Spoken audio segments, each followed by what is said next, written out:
father?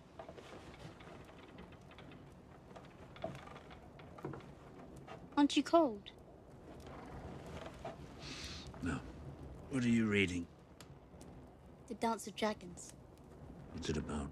It's the story of the fight between Rhaenyra Targaryen and her half-brother Aegon for control of the Seven Kingdoms. Both of them thought they belonged on the Iron Throne. When people started declaring for one of them or the other, their fight divided the kingdoms in two. Brothers fought brothers.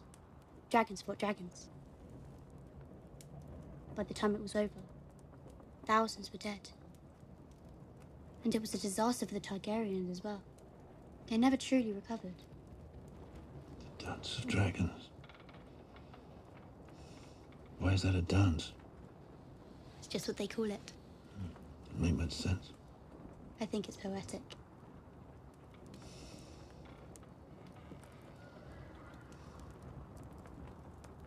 If you'd had to choose between Rhaenyra and Aegon, who would you have chosen?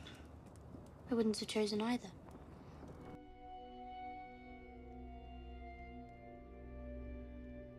The Dance of Dragons, a true telling by Grand Maester Munkin, being a history of the war of Targaryen succession between the Princess Rhaenyra and Aegon, second of his name, that nearly destroyed the realm.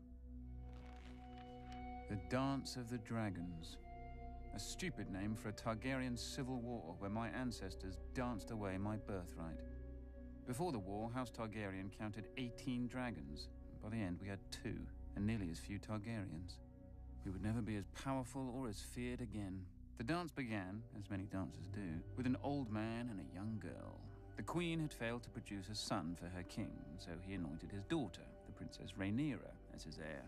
But years later, the king remarried, and his new wife, Queen Alicent of House Hightower, gave him a son.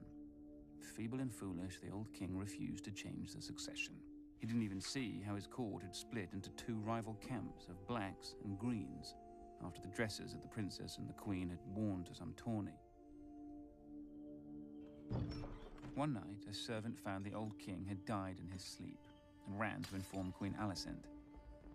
Protocol dictated that the bells would be rung and a raven sent to Dragonstone to summon the heir, Princess Rhaenyra, for her coronation. But Alicent had other plans. Once she saw her dead husband's body, she sealed the room and had the servant thrown into the black cells to ensure his silence. At the hour of the owl, the Lord Commander of the Kingsguard, Sir Criston Cole, summoned the small council to inform them of the king's death. Sir Otto Hightower, the Hand of the King and father to Queen Alicent, demanded that the succession be settled immediately. The decrepit old men of the small council were confused. The succession was settled in their minds. The old king had forced the lords of Westeros to swear fealty to Princess Rhaenyra as his heir. But Sir Criston Cole rightly pointed out that a son comes before a daughter.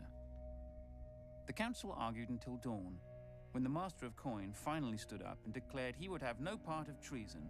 Sir Criston Cole, wisely, opened his throat with a dagger, ending the debate. None were more surprised to hear of Prince Aegon's succession than Prince Aegon himself. At first, the fool rejected the crown, but his mother pointed out that his sister Rhaenyra would return such loyalty by taking his head. As the old king's true-born son, he'd always be a threat. Aegon relented. He was crowned in the Dragon Pit, and his wife and sister Helaena became queen. His brother Aemond flew off to win over the few great lords whose support Aegon didn't already have. The banner of the Gold Dragon flew over King's Landing and the Red Keep as Aegon, second of his name, ascended the Iron Throne. He would not sit it long. When ravens carried the news of Aegon's coronation to Dragonstone, Princess Rhaenyra summoned her own Black Council. With her was her uncle and husband, Daemon Targaryen, considered by many to be the most dangerous man in Westeros. Few lords supported her, but the greatest of these was Corlys Velaryon, who controlled the largest fleet in the realm, and his Targaryen wife, Rhaenys, the old king's sister. Then there were her 5 sons, although none grown to manhood. A pitiful assembly, really. Combined, they couldn't match the power of House Hightower alone. But Rhaenyra had dragons. She, Daemon, and Rhaenys rode huge and formidable beasts, and 3 of her 5 sons were riders as well. Dragonstone also housed 6 more dragons without riders. Against this, King Aegon had only 4 dragons of his own. Dragons can burn a city, but only armies can take and hold it. If she was to prevail, Rhaenyra desperately needed the support of the few great houses not already sworn to Aegon. Her eldest son, Jaehaerys, flew to the Vale in the north. Her middle son, Lucerys, flew to the Stormlands. Rhaenyra hoped that the war would begin and, if the gods were good, end with diplomacy. As always, they weren't. Little Prince Lucerys must have wet himself when he entered Storm's End and found King Aegon's younger brother Aemond already with Lord Baratheon. Aemond was fearsome even before he lost his eye and set a sapphire in its stead. But the princeling pleaded his mother's case. Finally, Lord Baratheon made his decision. Go home, pup, and tell the bitch your mother that the Lord of Storm's End is not a dog she can whistle up. As Aemond's false eye gleamed at him, the princeling fled the castle and mounted his young dragon, Arrax. The rain fell in sheets, and great bolts of lightning lit the world bright as day. Arrax was struggling to stay aloft in the gale, when a roar shook the very foundations of Storm's End. Aemond rose through the clouds, and below him, the monstrous Vhagar. Vhagar was 5 times the size of Arrax, and the hardened survivor of 100 battles. Vhagar caught him above Shipbreaker Bay. Watchers on the castle walls saw distant blasts of flame, and heard a shriek drown out the thunder. Prince Lucerys fell, broken, to be swallowed by the waves. With his death, the War of Ravens came to an end, and the War of Fire and Blood began. When Rhaenyra heard of her son's death, she collapsed. She considered ending the war right then, until a raven arrived from her husband, Daemon. Her son would be avenged. Whispers slithered through the taverns and back alleys of Flea Bottom. 2 men were found. One was a former Goldcloak, the other, a rat catcher in the Red Keep who knew all its secrets. History remembers them only as blood and cheese. One night, Queen Helaena entered the royal apartments with her daughter and 2 sons to put them to bed. Without warning, Blood and Cheese burst in, daggers in hand. They told her that a debt was owed. A son for a son. Blood and Cheese demanded she choose which son would be ripped from her forever. Queen Helaena pleaded with the men to kill her instead, but they refused. Weeping, Helaena named her younger son, Maelor. Perhaps she thought the boy was too young to understand.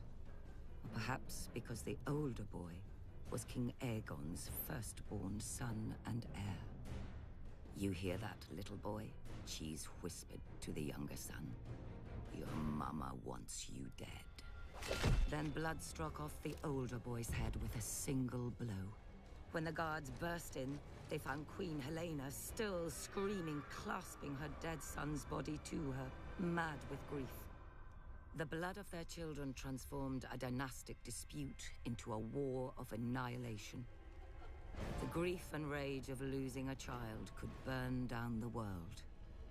Either Aegon or Rhaenyra could live at the end, but not both. Rhaenyra's forces struck yet another blow. The moment the Lord of Harrenhal saw Daemon Targaryen circling the castle on his dragon Caraxes, he struck his banners and surrendered. The Blacks now had the strongest castle in the Riverlands. Darker news still came to Aegon. Thanks to Rhaenyra's sons, Winterfell had declared for Rhaenyra, as had the Vale. Furious, Aegon dismissed his grandfather, Sir Otto, as Hand, and appointed Sir Criston Cole, who swore to march on all the lords who had declared for Rhaenyra and put their castles to the torch. Cole and the royal army first marched north and laid siege to Rook's Rest, a black stronghold near Dragonstone. When their lord saw their approach, he sent a raven to Rhaenyra, begging for help. For days he watched his fields and villages burning, with no response from his queen, until one day, a shadow passed over the Green Army. Rhaenyra had sent not an army, but her former mother-by-law, Rhaenys, and her dragon, Meleys. As her ancestor had done at the Field of Fire, Rhaenys gleefully began to incinerate Sir Criston's army. But Aegon had set a trap, and Rhaenys had flown right into it. As Rhaenys and Meleys blanketed Sir Criston's troops in dragonflame, 2 other dragons rose into the sky. Aemond on Vhagar, and King Aegon himself on the gleaming Sunfire. To her credit, Rhaenys didn't flee. Dragon fought dragons, and a second sun blossomed in the sky. When the smoke cleared, only Aemond and Vhagar stood uninjured. Sunfire, the most magnificent dragon in the world, had one of its wings almost completely torn from its body. Trapped beneath Sunfire was the king himself, broken and burned so badly in places that his armor had fused onto his flesh. His body survived, but his mind was given over to milk of the poppy. Meleys had been torn to shreds, and her rider, Rhaenys, was a pile of ash. Panicked by the defeat, Rhaenyra shipped her 2 youngest sons across the narrow sea for their protection, only for her youngest to return days later, clinging to the neck of his wounded and dying dragon. He and his brother had been set upon by an enemy fleet just off Dragonstone. Defying his mother's command, Rhaenyra's eldest son and heir, Jaehaerys, mounted his dragon Vermax and flew to rescue his other brother and punish the enemy fleet.